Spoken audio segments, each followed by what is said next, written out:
Mahalagang bahagi raw ng pagkakakilanlan at kultura ang mga lumang istruktura. Pero paano kung ang mga antigong gusaling ito, isa-isa na ngang ginigiba dahil sa modernisasyon? Si Joseph Morong on assignment. Wala pang isang taon nang alisin ang sanga-sanga na kawad ng kuryente sa harapan ng simbahang ito sa Angeles City, Pampanga. Pero bakas at ramdam na raw ng mga residente ang resulta ng kanilang inisyatibo.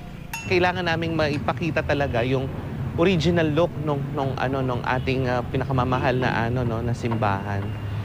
O kaya naman eto ngayon dinadayo siya. Magandang simulain kung ituring ang proyektong ito, lalo pat pinagyayaman nito ang kultura ng bayan. Ngunit nakakalungkot isipin na hindi ganito ang senaryo sa iba pang lugar sa Pilipinas. Nitong Setyembre, magkasunod ang naging demolisyon sa Maynila sa mga pre-war buildings o mga gusaling itinayo bago sumiklab ang World War II. Yung Manila, almost, totally destroyed yan during the Second World War. Kakaunti lang yung naging survivor natin from the pre-war era. Ang mga demolisyong ito nangyari sa kabila ng pagkakaroon ng batas na magsasalba sana sa mga makasaysayang gusali.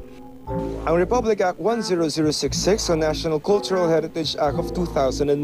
Lahat ng gusali na at least 50 years old, we presume that they are important cultural properties. And because of that presumption, hindi pwede basta-basta gibain yung mga building na yan. Mabuti na lamang at may mga grupong nakatuon ng atensyon sa pagpapaganda at pagpasigla ng ilang distrito sa Maynila. Marumi at peligroso kong ituring ng ilang tao ang distrito ng Ermita at Malate. Imahe na layong burahin ng Ermita Malate Business Owners Association. Ang Ermita is, yan yung, kumbaga, pag sinabi natin, ito yung Forbes Park dati.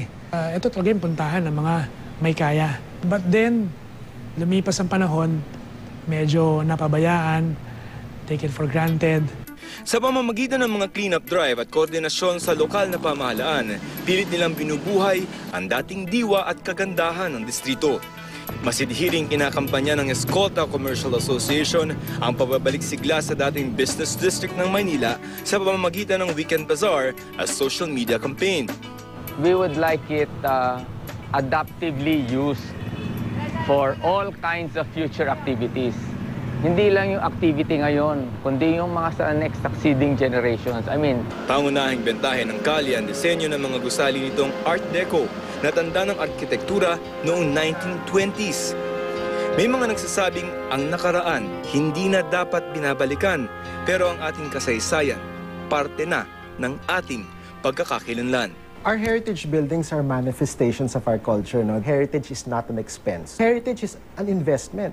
Kapag naintindihan natin yung potential ng heritage and we are able to harness heritage, talagang uunlad tayo bilang isang bansa.